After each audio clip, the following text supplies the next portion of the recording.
Assalamualaikum warahmatullahi wabarakatuh. Alhamdulillah nahmaduhu wa nasta'inuhu wa nastaghfiruh wa nu'minu bihi wa natawakkalu alaihi wa na'udzu bihi min syururi anfusina wa min sayyiati a'malina may yahdihillahu fala mudilla lahu wa may yudlilhu fala hadiyalah. Wa nashhadu an la ilaha illallah wahdahu la syarika lah wa nashhadu anna sayyidana wa maulana Muhammadan abduhu wa rasuluh amma ba'dah. Qala Allah ta'ala fi kitabihil karim a'udzu billahi minasy syaithanir rajim bismillahirrahmanirrahim. Laqad kana lakum fi rasulillahi uswatun hasanah liman kana yarjullaha wal yawmal akhir wa dzakarallaha katsira wa qala aidan wa ma yantiqu 'anil hawa in huwa illa wahyu yuha wa qala an-nabiyyu sallallahu alaihi wasallam nadarallahu imra'an sami'a maqalati fa wa'aha fa ataha kama sami'a farubba muballighin aw amin sami'in aw kama qala alaihi salatu wassalam. Jamaah sholat subuh yang dirahmati Allah subhanahu wa ta'ala, alhamdulillah lagi dan lagi kita bersyukur kepada Allah subhanahu wa ta'ala.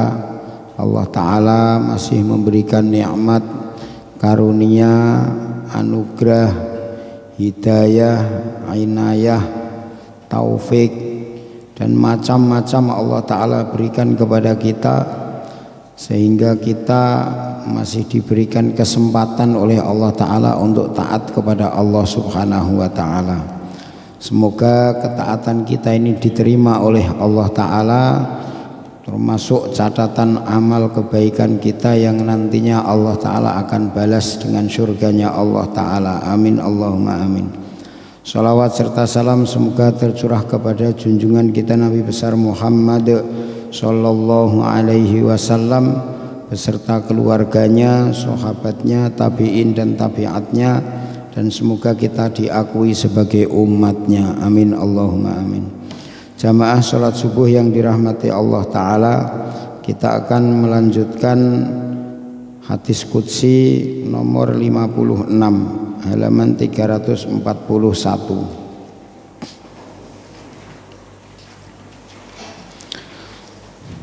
Bismillahirrahmanirrahim. Hakullah, haknya Allah subhanahu wa ta'ala. Allah subhanahu wa ta'ala berfirman dalam hadis qudsi, lastu binadhirin fi haqqi abdi hatta yangdura fi haqqi.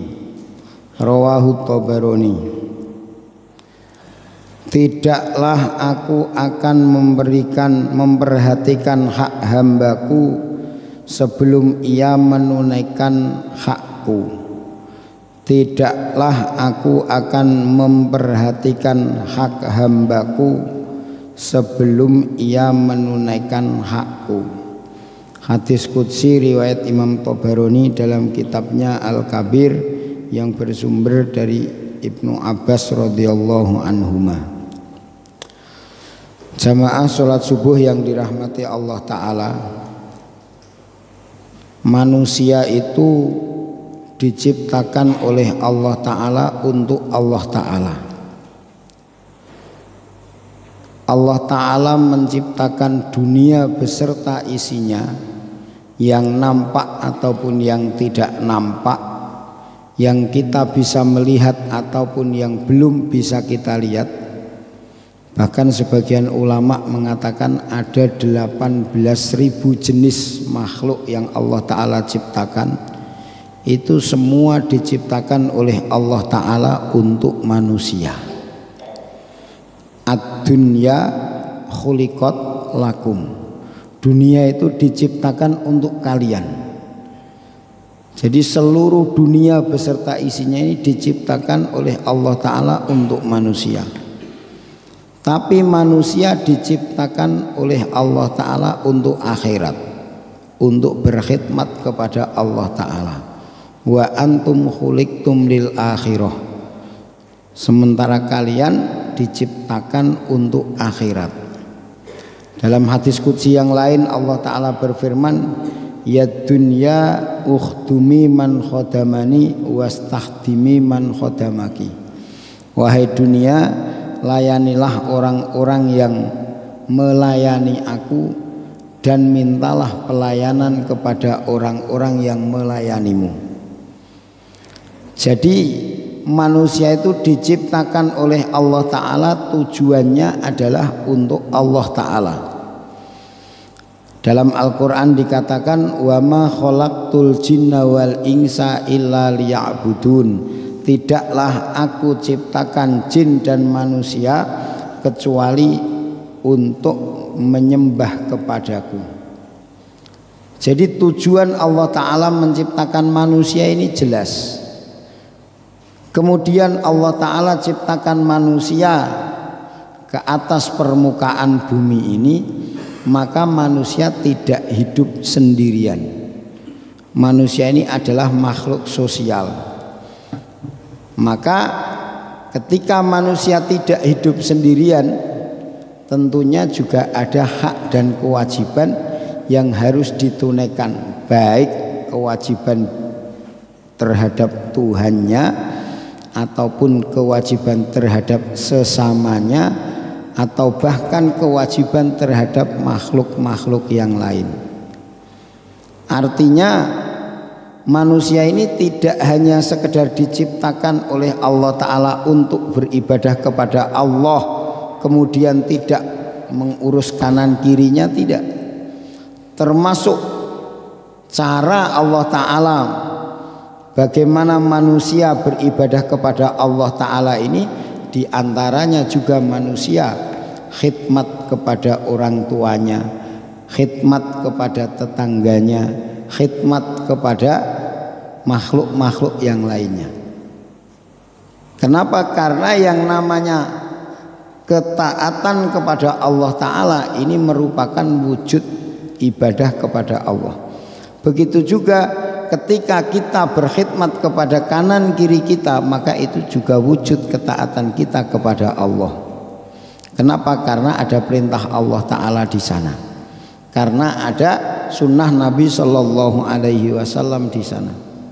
Satu contoh misalnya, ketika seseorang itu kok tetangganya sakit, kemudian dia besuk tetangganya, ini sebenarnya bukan hanya sekedar hablum minannas, bukan hanya sekedar dia membesuk tetangganya atau hubungan antara manusia dengan manusia, tetapi di balik itu semua ada perintah Allah Ta'ala, ada sunnah Rasulullah Shallallahu Alaihi Wasallam. Contoh lain, ketika kita makan misalnya, maka ketika itu kita sedang menunaikan hak badan kita. Kita sedang menunaikan hak anggota tubuh kita. Ini bukan hanya sekedar dia memberikan makan kepada anggota badannya, bukan. Tetapi di balik itu semua ada perintah Allah Subhanahu wa Ta'ala. Di balik itu semua ada sunnah Rasulullah Sallallahu Alaihi Wasallam. Maka tujuan Allah Ta'ala menciptakan manusia, kemudian supaya manusia itu berkhidmat kepada Allah Ta'ala, menunaikan kewajiban-kewajiban Allah Subhanahu wa Ta'ala, menunaikan perintah-perintah Allah Subhanahu wa Ta'ala. Sesungguhnya bukan hanya sekedar bagaimana dia ibadah tok, bukan hanya sholat tok, bukan hanya sekedar puasa tok, bukan. Tetapi ketika kita misalnya berbuat baik kepada tetangga kita, sesungguhnya kita pun sedang menunaikan perintah Allah Ta'ala. Ketika kita besuk saudara kita yang sedang sakit, sesungguhnya kita juga sedang menunaikan perintah Allah. Ketika kita sedang makan, maka kita juga sedang menunaikan perintah Allah. Ketika sedang bekerja, maka kita pun sedang menunaikan perintah Allah. Maka karena yang berhubungan dengan manusia ini pun ada hubungannya dengan perintah Allah, bagaimana kita tunaikan hal-hal yang ada di luar hubungan kita langsung kepada Allah itu sebagaimana kita berhubungan kepada Allah. Maksudnya apa?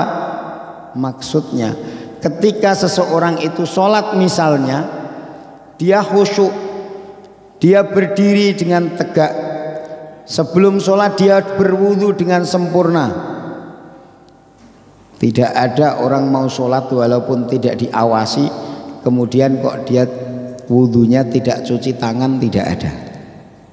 Ketika dia berwudu kemudian nggak ada orang mengawasi, habis bermake up misalnya, kemudian dia nggak mau cuci wajah, nggak ada. Walaupun tidak diawasi. Kenapa? Karena dia tahu sebentar lagi dia akan menghadap kepada Allah Ta'ala. Dia tahu dia akan menghadap kepada Zat yang menciptakan. Maka selayaknya ketika kita bermuamalat pun harusnya seperti itu. Ketika tidak ada orang yang melihat, maka kita pun senantiasa merasa diawasi. Tidak ada orang yang sholat kok kemudian sholat zuhur, wah lagi males, dikurangi sujudnya satu misalnya, nggak ada. Atau dikurangi 1 rakaat juga nggak ada. Kenapa? Karena dia sadar dia sedang beribadah di hadapan Allah Ta'ala. Dia sadar sedang berhubungan kepada Allah Ta'ala. Maka dia takut untuk apa? Untuk mengurangi. Tetapi ketika dia sedang bermuamalah dengan manusia, sedang bekerja, waktu masuk jam 7, pulang jam 4 misalnya, maka dia masuknya jam 9. Kenapa? Karena merasa tidak diawasi. Kenapa? Karena hubungannya bukan dengan Allah Ta'ala. Padahal Allah Ta'ala memerintahkan kita bagaimana kita menunaikan hak manusia. Artinya ketika kita menunaikan hak manusia, kita menunaikan kewajiban kita terhadap orang lain, berarti itu sebenarnya kita sedang menunaikan perintah Allah Ta'ala.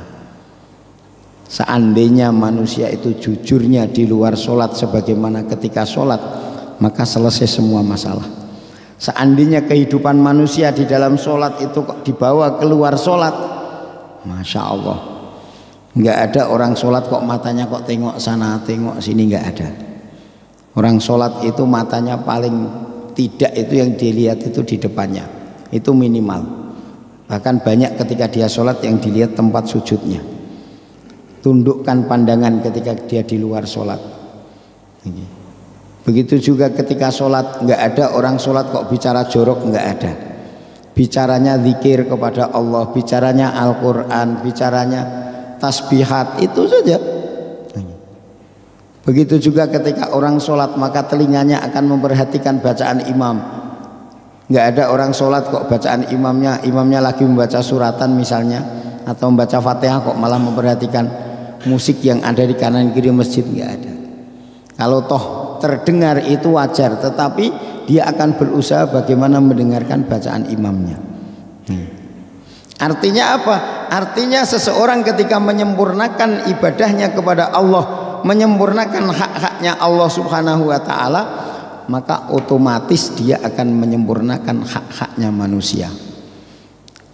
Nih, ada orang yang mengatakan, saya nggak mau menggunakan hadis Nabi karena Nabi juga manusia. Saya hanya akan mengamalkan Al-Quran saja. Maka orang yang bicara seperti ini dia tidak faham. Di balik Al-Quran itu, di dalam Al-Quran itu Allah Ta'ala berfirman, wa ma atakumur rasulu fakhudhuhu wa ma nahakum anhu fantahu. Allah Ta'ala perintahkan apa saja yang datang dari Rasul maka ambillah, dan apa saja yang ditinggalkan Nabi maka tinggalkanlah. Berarti kalau dia tidak mau menggunakan Rasul, tidak mengamalkan Al-Quran. Begitu juga sebenarnya kita mau berhubungan kepada Allah Ta'ala. Allah Ta'ala berfirman, ma khalaqtul jinna wal insa illa liya'budun. Allah Ta'ala juga berfirman, wa'budullaha wa la tusyriku bihi syai'a. Ini semua perintah-perintah Allah Ta'ala yang diperintahkan kepada kita. Tetapi dalam ayat-ayat yang lain, dalam hadis-hadis Nabi Shallallahu Alaihi Wasallam banyak diterangkan, termasuk taat kepada Allah adalah menyempurnakan muamalahnya, menyempurnakan muasyarahnya. Di dalam ayat Al-Quran Allah Ta'ala perintahkan kita untuk berbakti kepada orang tua. Artinya apa? Ketika kita kok berbakti kepada orang tua, berarti kita sedang menunaikan perintah Allah. Kita sedang menunaikan haknya Allah Ta'ala.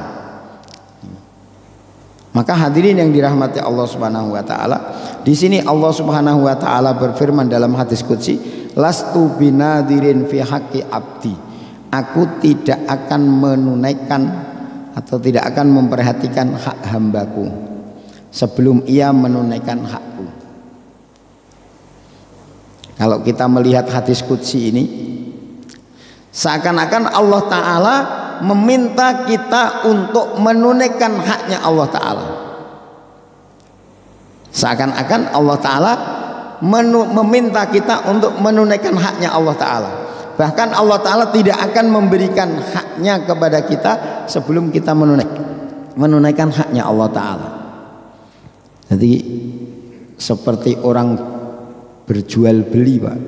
Kalau kamu tunaikan ya saya kasih, kamu bayar saya kasih, seakan-akan seperti itu. Tetapi hadirin yang dirahmati Allah Ta'ala, sebenarnya banyak hal yang manusia belum buat apa-apa, Allah Ta'ala sudah memberikan semuanya kepada kita. Banyak hal yang Allah Subhanahu wa Ta'ala memberikan kepada kita sebelum kita bisa buat apa-apa untuk Allah Ta'ala. Bahkan belum bisa sholat, bahkan belum bisa baca Fatihah, bahkan belum bisa buat apa-apa pun kita belum buat. Bagaimana kasih sayangnya Allah Ta'ala kepada hambanya. Ketika di perut Allah Ta'ala mengurus hambanya. Kalau melihat hadis ini, lastu binadirin fi haqqi abdi, aku tidak akan memperhatikan hak hambaku. Haknya bayi yang ada di dalam perut ini adalah mendapatkan rizki, mendapatkan pengurusan dari Allah Ta'ala. Sementara kewajibannya apa? Belum ada kewajiban, belum ada tuntutan sama sekali, masih dalam perut. Tetapi Allah Ta'ala sudah memberikan apa yang kita butuhkan. Allah Ta'ala sudah menyempurnakan. Bahkan kalau ulama mengatakan perut ini adalah, perut ibu itu adalah wahana untuk menyempurnakan jasmani. Tangannya diberikan dalam perut, matanya diberikan dalam perut, mulutnya diberikan dalam perut, semua anggota badan penyempurnaan jasmani itu ada dalam perut. Sehingga kalau ada orang kok jasmaninya kurang ketika keluar dari perut ibunya, maka tidak ada dokter seluruh dunia ini yang bisa menambalnya. Ada anak lahir nggak punya mata, maka dokter nggak bisa memberikan. Ada anak lahir dalam keadaan tangannya tidak ada satu, maka dokter nggak bisa memberikan. Makanya tempat untuk menyempurnakan jasad manusia itu ada di perut. Nah, kalau kita melihat hadis ini, sekarang manusia dalam perut itu sudah menyempurnakan haknya apa kepada Allah Ta'ala. Dia belum bisa beribadah, dia belum bisa bersaksi, dia belum bisa berbuat apa-apa, dia belum bisa. Kemudian yang kedua, ketika anak ini lahir, itu pun anak itu juga belum bisa buat apa-apa. Modalnya nangis saja. Nanti bisa bicara pun juga belum dzikir kepada Allah Ta'ala. Kadang-kadang orang tuanya malah yang diajarkan pertama kali bukan suara Allah, bukan lafal Allah, bukan, tetapi yang diajarkan adalah suruh manggil ibunya, suruh manggil bapaknya. Tapi apakah Allah Ta'ala tidak memperhatikan keadaan anak ini? Dia diurus, makanannya diurus, semua diurus oleh Allah Ta'ala. Maka hadirin yang dirahmati Allah Ta'ala, kalau kita melihat keadaan seperti itu, seakan-akan manusia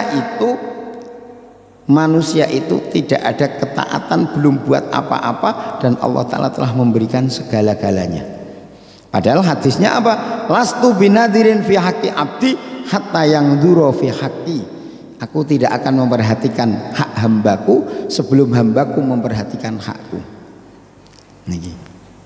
Maka hadirin yang dirahmati Allah Ta'ala, ada dua pandangan. Pandangan pertama memang kasih sayang Allah Ta'ala jelas. Semenjak dari alam arwah manusia sudah mendapatkan imdad, wujudul imdad, wujudnya anugerah dari Allah Ta'ala. Sudah diberikan segala-galanya oleh Allah Ta'ala. Tetapi dari sisi hambanya Allah Ta'ala sebagai manusia, ketika bayi ada di alam arwah, maka sesungguhnya dia telah menunaikan haknya Allah Ta'ala. Ketika Allah Ta'ala mengumumkan kepada arwah yang ada di sana, Allah Ta'ala berfirman, alastu birabbikum, bukankah aku adalah Tuhan kalian? Maka setiap arwah yang lahir dia akan bersaksi, qalu bala syahidna. Mereka menjawab, benar ya Allah, kami menyaksikan bahwasanya engkau adalah Tuhanku. Ini adalah haknya Allah Ta'ala untuk ditunaikan seorang hamba ketika masih di alam arwah. Kemudian yang kedua, ketika bayi ini ada di dalam perut, apakah dia tidak menunaikan kewajibannya kepada Allah Ta'ala? Sesungguhnya bayi yang ada di dalam perut pun mereka telah menunaikan perintah Allah Ta'ala. Walaupun kalau kita lihat belum ada taklif di situ, tetapi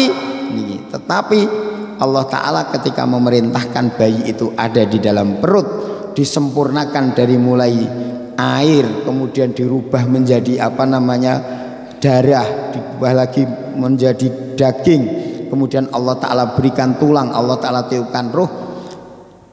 Semua itu adalah kekuatan daripada Allah Ta'ala.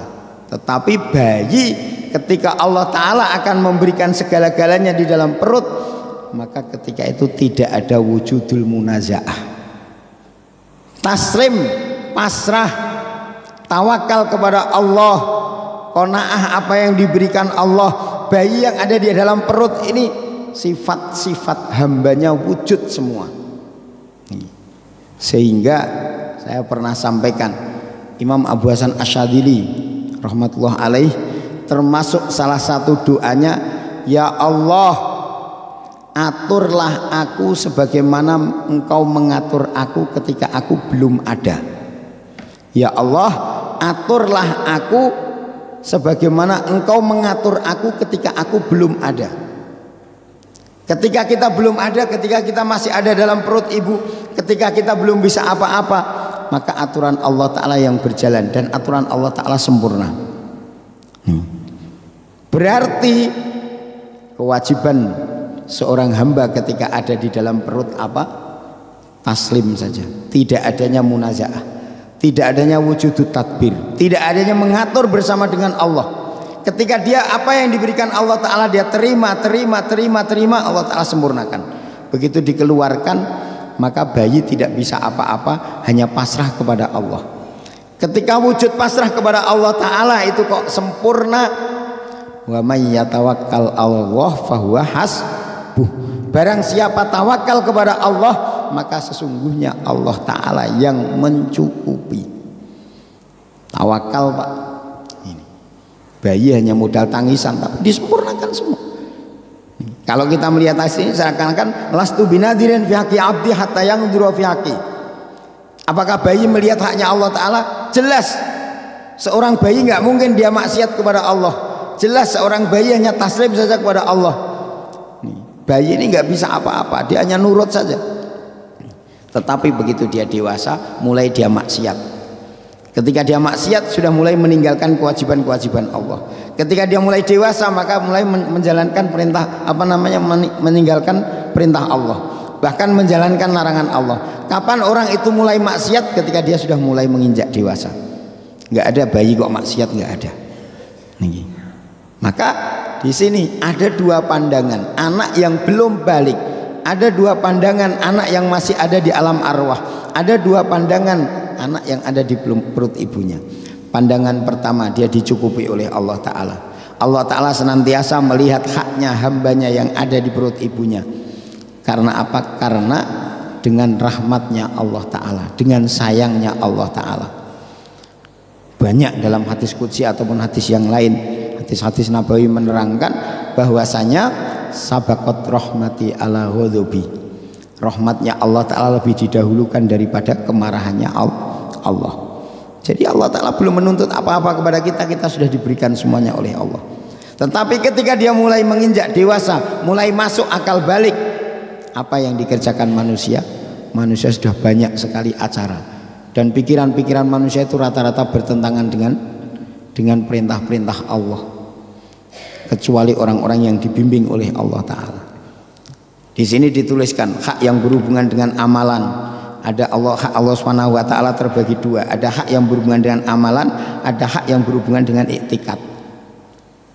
Ini kan setelah dia dewasa. Nah, kalau anak kecil iktikadnya lempeng, Pak. Bayi itu iktikadnya lempeng. Anak yang belum balik itu iktikadnya lempeng. Mereka nggak mikir besok mau makan apa, nggak mikir. Pokoknya dia main saja. Apa yang dia pikirkan? Waktunya makan sudah. Nih. Kenapa? Karena dia yakin Allah Ta'ala pasti akan memberi makan. Kenapa? Karena dia belum maksiat. Nih. Loh, dia belum sholat. Kenapa kok belum sholat? Karena memang belum bisa sholat. Allah Ta'ala tidak menuntut perkara yang seseorang itu belum bisa, belum waktunya, atau mungkin dia tidak mampu sama sekali. Nih. Makanya di situ dikatakan haknya Allah Ta'ala yang berhubungan dengan amalan seperti sholat, puasa, zakat dan lain sebagainya ini kapan? Ketika dia sudah dewasa. Anak umur 15 tahun. Ketika masih kecil, Nabi SAW bersabda, iftahu sibyanakum bila ilaha illallah. Ketika anak kalian mulai mengucapkan perkataan, maka bukalah perkataannya dengan la ilaha illallah. Ini anaknya belum ada kewajiban. Siapa yang wajib? Orang tuanya. Ketika anaknya umur 7 tahun, maka wajib diperintahkan, orang tuanya wajib memerintahkan sholat. Siapa yang wajib? Orang tuanya. Anak belum ada tuntutan. Seandainya ada anak 7 tahun kok tidak sholat, maka anak ini tidak berdosa. Tapi kalau orang tuanya tidak memerintahkan, maka orang tuanya yang berdosa. Ini. Jadi belum ada taklif. Taklif. Tetapi untuk masalah hak yang berhubungan dengan iktikad, ini anak dimulai dari perut ibu keluar, itu iktikadnya lebih kuat daripada orang tuanya. Nanti begitu dia mulai bicara, iktikadnya mulai berkurang. Dia mulai pikirannya mulai berjalan, iktikadnya mulai berkurang. Mulai dunia, kenal dengan dunia, maka iktikadnya tambah berkurang lagi. Ini. Dulu yang namanya orang mikir itu, orang belum mikir itu, pokoknya yang penting dia nangis selesai masalah. Dia teriak minta ibunya selesai masalah. Begitu dia sudah mulai berpikir, Masya Allah, macam-macam dia pikirkan. Bahkan sampai sesuatu yang tidak seharusnya difikirkan pun difikirkan. Kadang-kadang pikirannya kebablasan. Kadang-kadang pikirannya kebablasan. Ini tentang masalah akidah. Makanya di sini dikatakan Allah Subhanahu wa Ta'ala tentang masalah akidah, Allah Ta'ala adalah zat yang tidak mau disyarikatkan. Tidak mau disyarikatkan. Allah Ta'ala tidak mau mengampuni dosa orang yang musyrik. Innallaha la yaghfiru ayyushraka bihi wa yaghfiru ma duna dzalika liman yasha. Sesungguhnya Allah Ta'ala tidak mau mengampuni dosa orang-orang yang mensyarikatkan Allah. Nah ini kadang-kadang kita tidak sadar, Pak. Tidak sadar bahwasanya hati kita ini sedang mensyarikatkan Allah. Ini. Kalau kita lihat di dalam beberapa buku-buku agama ataupun kitab-kitab tulisan orang-orang dahulu, ketika kita ditanya seorang petani, maka dia akan menjawab bahwasanya yang memberikan rizki itu adalah pertanian. Kalau nggak kerja ya nggak makan. Ini sebenarnya bukan pikiran orang ahli sunnah. Perkataan tidak kerja tidak makan itu pikiran bukan orang ahli sunnah. Padahal itu sudah mengakar dalam diri kita. Mengakar dalam iktikad kita bahwasanya kalau kita tidak kerja tidak makan. Yang memberikan rizki kita adalah warung, yang memberikan rizki kita adalah kantor, yang memberikan rizki kita, bahkan seorang istri akan berpikiran yang memberikan nafkah kepada saya adalah bapaknya. Ini. Kenapa? Karena itu yang setiap hari kita lihat. Setiap hari kita lihat. Hukum adat, hukum adat atau asbab zulumat inilah yang berlaku dalam kehidupan kita. Kalau dia menanam maka akan panen, menanam lagi akan panen lagi, menanam lagi akan panen lagi.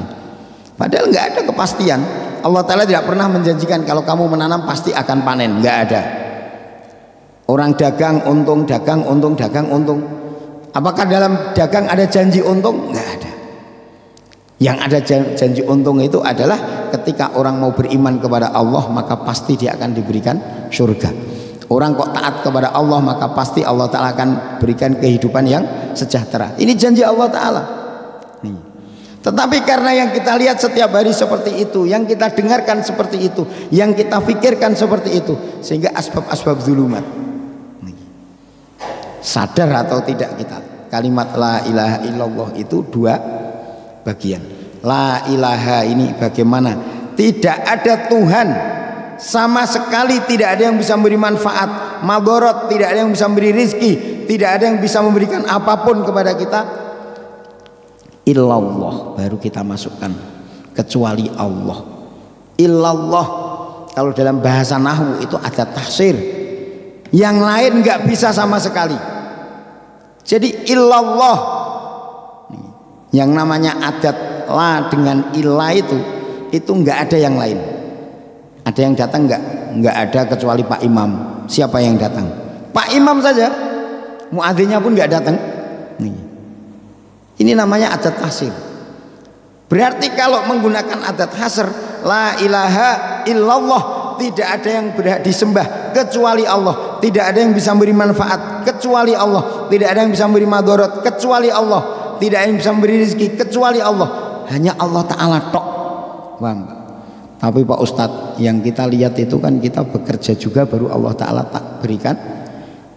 Allah Ta'ala tidak ada hubungannya dengan asbab pekerjaan kita. Ketika kita bekerja, jangan berpikir bahwa saya memberikan rizki itu adalah pekerjaan. Satu contoh gini saja Pak. Ada orang minta, Allahumma inni as'alukal firdaus, Allahumma inni as'alukal firdausa minal jannah. Ya Allah, berikan aku surga firdaus dari surgamu, surga firdaus. Kita meminta surga firdaus. Surga firdaus itu surga yang paling tinggi.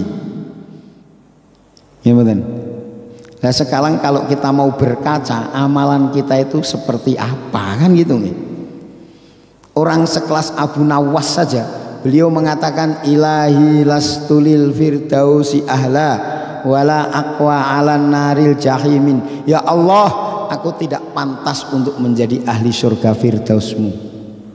Ini wali Pak, kekasih Allah, kundang orang alim, ahli tahajud, ahli sahok, ahli bersedekah.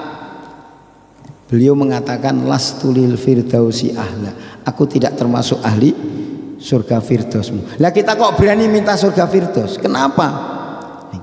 Kita meminta ini bukan kita merasa pantas, tetapi kita meminta ini karena Rasulullah perintahkan. Dalam hadis Nabi mengatakan, kalau kamu minta kepada Allah, mintalah surga firdaus. Sebenarnya tahu saya nggak pantas, tetapi karena Rasul perintahkan, masa saya mau menentang Rasulullah kan gitu. Nah, begitu juga kerja. Kita yakin bahwasanya yang memberi rezeki itu hanya Allah. Terus kenapa kok kita kerja? Allah Ta'ala perintahkan kepada kita untuk bekerja. Wa idza qudiyatis sholatu fantashiru fil ard wabtaghu min fadlillah. Kalau sudah selesai sholat, kamu bertebaranlah di atas muka bumi. Untuk apa? Untuk mencari anugerah Allah, untuk mencari rizki, untuk mencari nafkah untuk keluargamu. Dalam hadis Nabi mengatakan, termasuk umul faraid, termasuk kefarduan yang besar itu adalah tolabur rizki al halal, mencari perkara yang halal. Artinya ketika kita bekerja bukan karena asbab bukan karena kerjaan kita ini yang memberi rizki, tetapi kita sedang menjalankan perintah Allah. Nah ketika kita sedang menjalankan perintah Allah, maka ketika kita duduk di kantor, ketika kita duduk di warung, maka nanti posisi kita sama seperti ketika kita ada di atas sajadah menghadap kepada Allah Ta'ala. Nanti akan sama. Tapi ini butuh proses Pak. Sayyidina Ali sendiri mengatakan 50 tahun aku belajar sholat tetapi belum khusyuk. Itu Sayyidina Ali. Bagaimana kita? Kita tahu kita ini sampai sekarang tidak khusyuk. Terus apakah kita tinggalkan?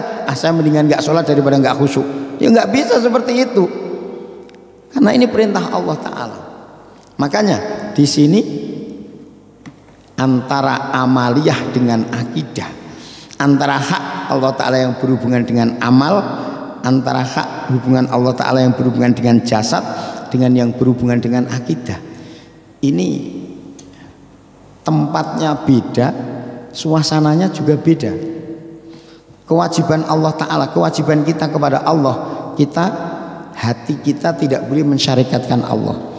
Perintah Allah Ta'ala berhubungan dengan hati kita tawakal kepada Allah. Perintah Allah Ta'ala berhubungan dengan hati kita husnudzon kepada Allah. Perintah Allah Ta'ala yang diberikan oleh Allah Ta'ala kepada hati kita, bagaimana hati kita ini untuk Allah Ta'ala. Tetapi di dalam jasadiah kita harus berhubungan ibadah kepada Allah, kita juga harus berhubungan ibadah kepada manusia, kita juga harus berhubungan dengan binatang, kita juga harus berhubungan dengan tumbuhan yang ada di sekitar kita. Berarti ini kompleks kalau seperti itu. Artinya hati kita memang hanya untuk Allah, tetapi jasad kita bekerja bukan hanya sekedar sholat tok, bukan hanya sekedar ibadah tok, bukan hanya puasa tok, tetapi kita masih ada pekerjaan-pekerjaan, dan itu wujud pekerjaan yang nampaknya tidak ada hubungannya dengan Allah. Ketika akidah kita benar, maka pekerjaan yang kita kerjakan ini pun kita sedang dalam proses menunaikan haknya Allah. Bukan berarti orang yang kerja nggak menunaikan hak Allah, bukan berarti orang yang sedang ada di kantor tidak menunaikan hak Allah. Dia sedang menunaikan haknya Allah. Tetapi ingat, hati harus tetap kepada Allah. Jasad silahkan. Kami pernah sampaikan, antara tawakal dengan bekerja nggak ada hubungannya. Bukan berarti orang yang bekerja nggak tawakal, enggak. Bukan berarti orang yang duduk di masjid saja, pokoknya saya hidup itu sudah tawakal, pasrah kepada Allah Ta'ala, hidup di masjid saja. Oh, ini belum tentu, Pak. Ini mungkin bukan orang yang tawakal, tetapi orang tomak. Kok nggak ada orang yang datang ini?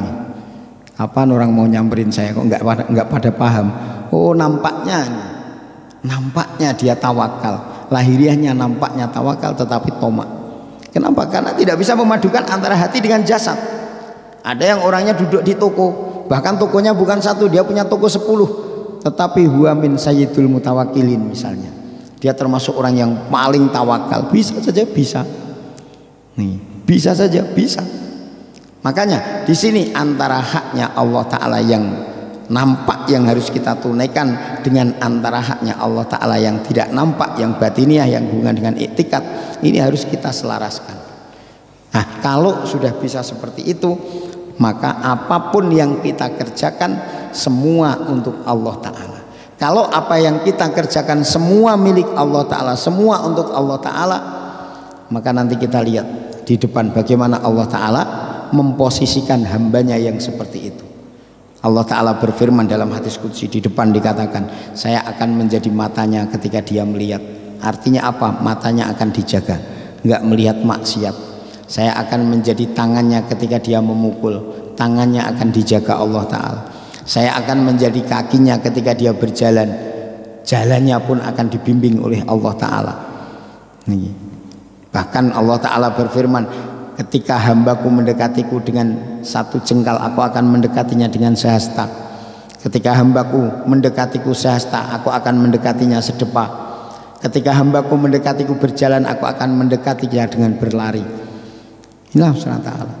Maka ketika kita menunaikan kewajiban kita kepada Allah Ta'ala, Allah Ta'ala pasti Allah Ta'ala akan memberikan hak kita, nggak akan dikurangi.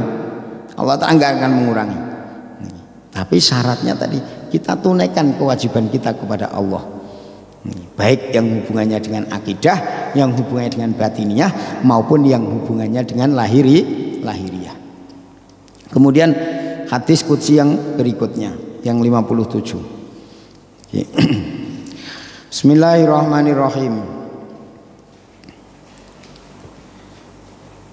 Al-mubadarah bil haji. Jadi kalau bisa akhir tahun ini bisa khatam, Pak. Ya, sudah lama nggak khatam, nanti habis itu diganti kitabnya. Al-mubadaratu bil haji, menyegerakan ibadah haji. Allah SWT berfirman dalam hadis qudsi kepada Nabi Adam alaihissalam, memerintahkan beribadah haji. Isi hadis qudsi itu selengkapnya sebagai berikut: Ya Adam, khujju hadal baita qabla ayahdusa alaika hadasun. Qala Adamu, wa ma yahdusu alayya ya Rabbi? Qala ma la tadri wa huwa al-maut. Qala Adamu, wa mal maut? Qala saufa tadhukuhu. Qala man astakhlifu fi ahli? Qala i'rid dalika ala samawati wal ardi wal jibal. Fa'aradu ala samawati fa'abat wa alal ardi fa'abat wa alal jibali fa'abat. Wa qabilahu ibnuhu qatilu akhihi fa kharaja Adamu minal hind hajan fama taraka manzilan illa khaza umranan ba'dahu wa quran hatta qadima makkata fastaqbalatul malaikatu faqalat assalamu alayka ya Adam barra hajjuka ama annahu qad hujja hadzal baitu qablaka bi alfi amin wal baitu yauma idzin yaqutatun hamra. Rawahu Dailami. Wahai Adam, Allah Ta'ala berfirman kepada Nabi Adam, wahai Adam, pergilah laksanakanlah ibadah haji menuju ke rumah ini, yakni ke Baitullah, sebelum menimpa kejadian atasmu. Adam bertanya, apakah kejadian yang bakal menimpa atasku ya Rabbi? Allah Ta'ala berfirman, tidak tahukah engkau yang disebut mati? Adam bertanya lagi, apakah mati itu? Allah menjawab, nanti engkau akan merasainya. Adam berkata lagi, siapakah yang seharusnya aku tunjuk untuk menggantikan aku mengawasi keluargaku? Allah Subhanahu wa taala berfirman, tawarkanlah hal itu kepada langit, bumi dan gunung-gunung. Pada waktu itu Baitullah berupa yakut merah yang kosong di dalamnya. Ditawarkannya pula kepada bumi, namun ia pun menolaknya. Kemudian ditawarkan kepada gunung, tapi ia pun menolaknya. Maka diterimalah penawaran itu oleh anaknya yang jadi pembunuh saudaranya, yakni Qabil. Berangkatlah Adam dari Hindia untuk menunaikan ibadah haji menuju ke Baitullah. Dalam perjalanan ke tanah suci itu, beliau singgah pada beberapa tempat, dan sepeninggalnya persinggahan itu di kemudian hari menjadi kota-kota yang ramai. Di saat beliau tiba di Makkah, disambut oleh para malaikat dan berkata, assalamu alayka ya Adam, semoga hajimu mabrur atau diterima Allah. Ketahuilah sesungguhnya telah dilakukan haji pada rumah Allah ini sejak 2000 tahun sebelum engkau ini. Sedang Baitullah pada waktu itu berupa yakut yang merah. Hadis qudsi riwayat Dailami yang bersumber dari Anas bin Malik radhiyallahu anhu. Ada tambahan dari Hafidz Al-Mundhiri, wal baitu yauma idzin yaqutatun hamra, hampir sama isinya. Hadirin yang dirahmati Allah Subhanahu wa taala, dari hadis ini beberapa hikmah bisa kita ambil. Pertama, Nabi Adam ketika mau berangkat haji, maka Allah Ta'ala perintahkan bersegera. Artinya apa? Ini sebenarnya bukan masalah haji saja. Dalam hadis Nabi Shallallahu Alaihi Wasallam bersabda, la tuakhir amalaka ilal ghad. Jangan engkau tunda amalmu sampai hari besok. Ketika kita punya kemampuan untuk buat amal, maka jangan bicara besok. Kapan itu? Sekarang. Saya mau sholat duha tapi besok lah. Saya mau ke masjid tapi nanti kalau sudah pensiun saja. Saya mau ini tetapi kalau sudah ini, kalau sudah ini, nanti kalau sudah tua saja. Ya kalau tua itu datang. Ya kalau sempat merasakan rasanya pensiun. Ya kalau sempat kita ini sampai hari besok. Kalau tidak berarti kita hanya dapat niatnya saja. Niat lumayan kalau niat benar-benar lah. Kalau cuma lamunan saja. Makanya di sini dikatakan Allah Ta'ala perintahkan kepada Nabi Adam, wahai Adam, berhajilah kamu ke Baitullah sebelum terjadi sesuatu kepadamu. Maka Adam bertanya, ini hikmah yang kedua, Adam bertanya, kejadian apa yang akan terjadi kepadaku ya Allah? Maka Allah Ta'ala berfirman, mala tadri wa huwa al-maut, kamu tidak tahu, yaitu kematian. Adam nggak paham mati itu apa, karena belum ada orang yang mati. Jadi Adam itu nggak tahu mati itu apa. Kalau sekarang ada orang kok nggak tahu kematian apa, itu terlalu, Pak. Kenapa? Karena kita Masya Allah nih, sana mati, sini mati, sini mati, kita langsung paham mati itu apa. Oh, tercabutnya roh. Sudah nggih, mati itu terpisahnya antara roh dengan jasad.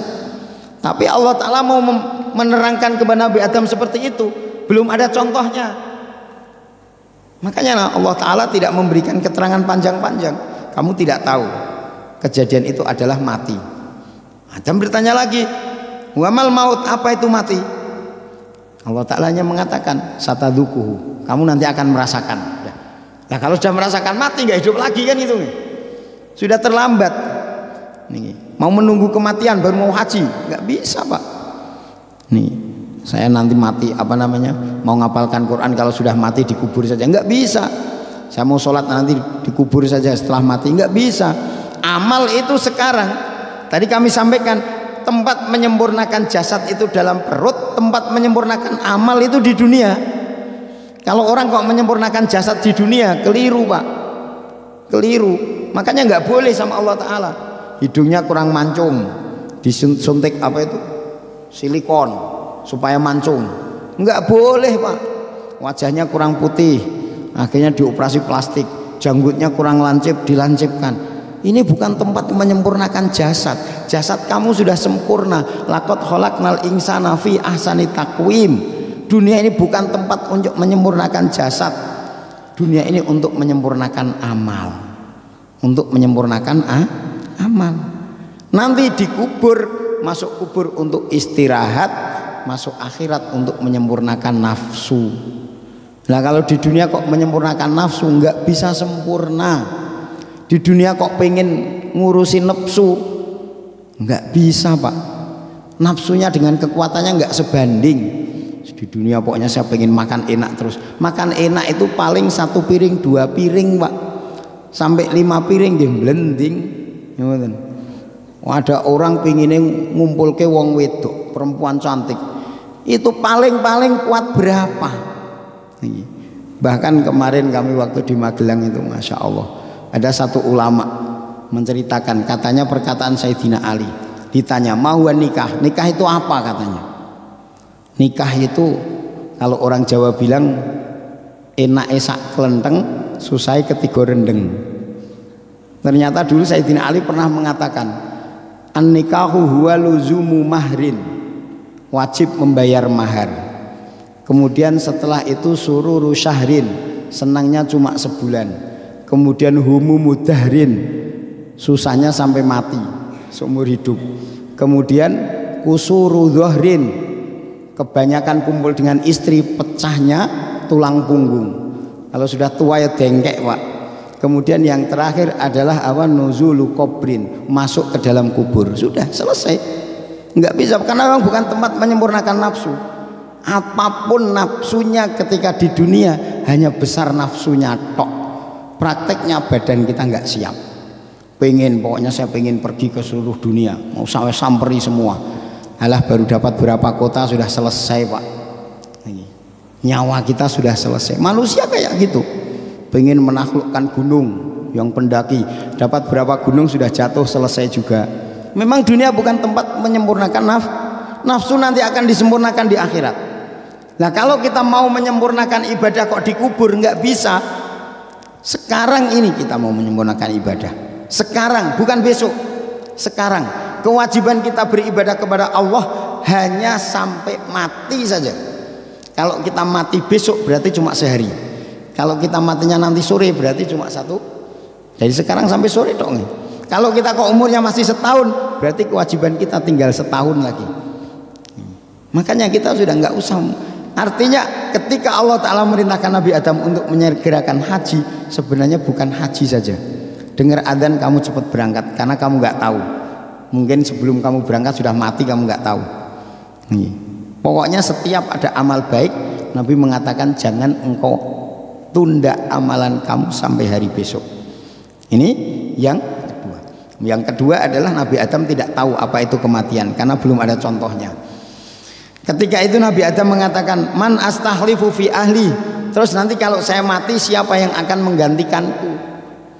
Maka Allah Ta'ala berfirman, tawarkan kepada gunung, tawarkan kepada langit, tawarkan kepada bumi. Amanah yang begitu besar. Amanah agama. Amanah agama.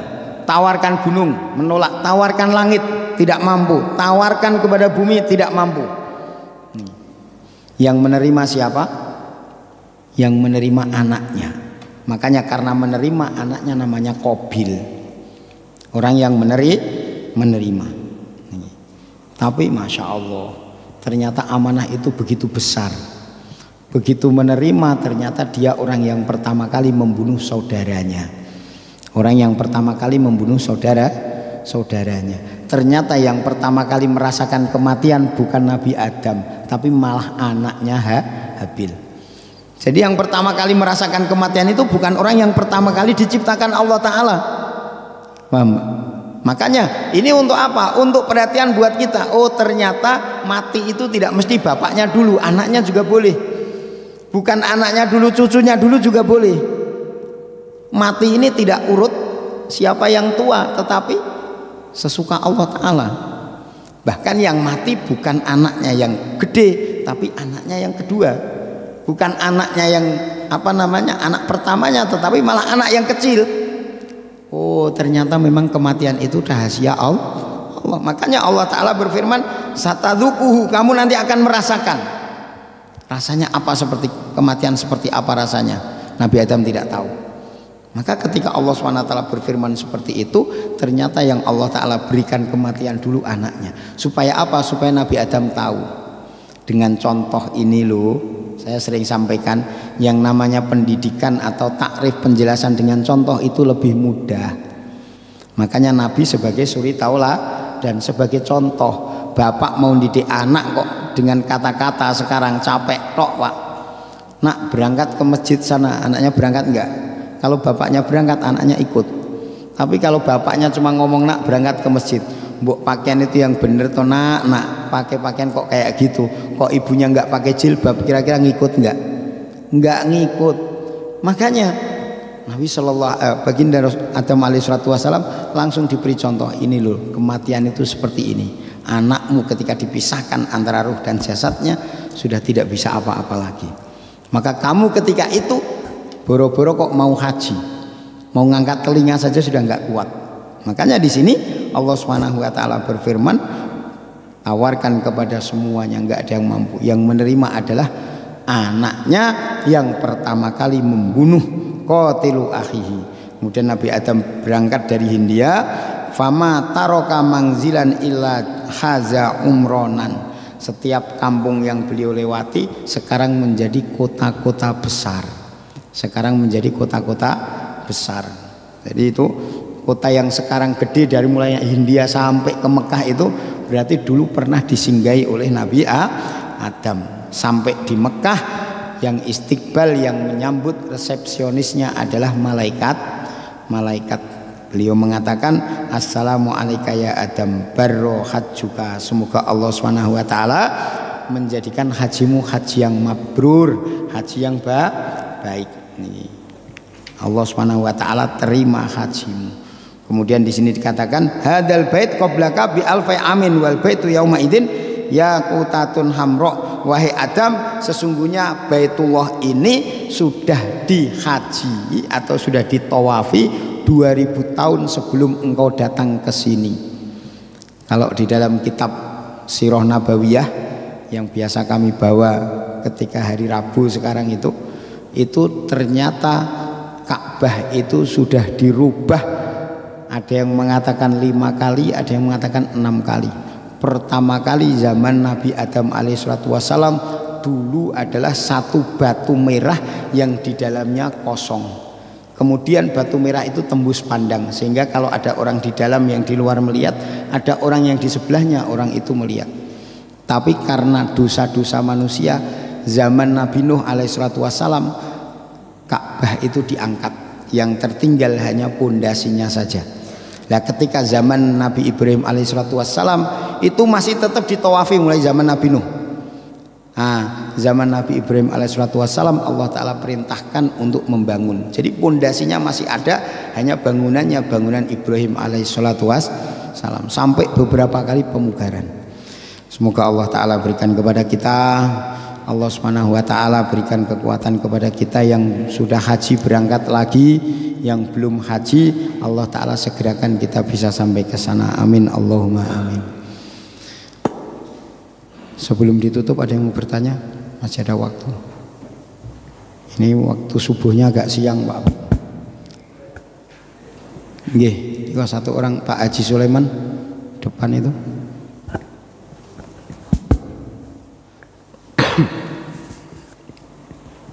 Assalamualaikum warahmatullahi wabarakatuh. Waalaikumsalam warahmatullahi Pak Ustaz, saya ingin bertanya. Yang saya ingin tanyakan adalah apakah amalan orang-orang soleh sama dengan amalan orang-orang yang berbuat baik?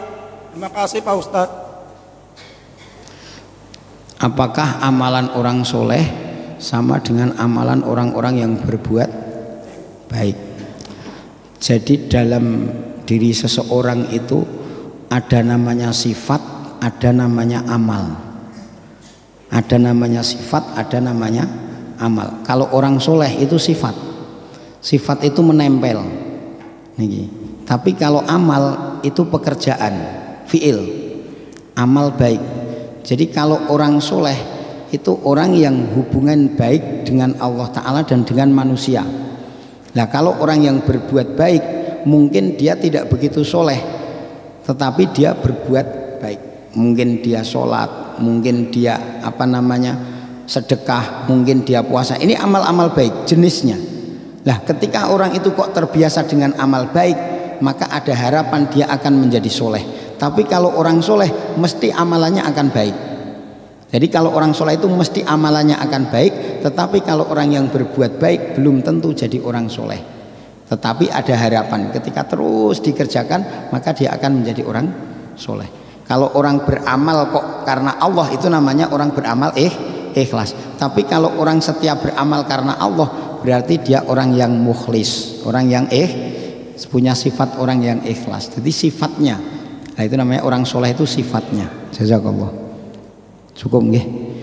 Semoga Allah Ta'ala berikan kepahaman kepada kita, Allah Ta'ala berikan kekuatan kepada kita untuk amal dan sampaikan, dan Allah Ta'ala juga jaga diri kita dan keluarga kita dari fitnah, sehingga Allah Ta'ala tetapkan iman dan Islam pada diri kita dan keluarga kita. Amin Allahumma amin. Subhanallah wa bihamdihi, subhanakallahumma wa bihamdika, asyhadu an la ilaha illa anta, astaghfiruka wa atubu ilaik. Akhiru kalam wal afu minkum. Wassalamualaikum warahmatullahi wabarakatuh.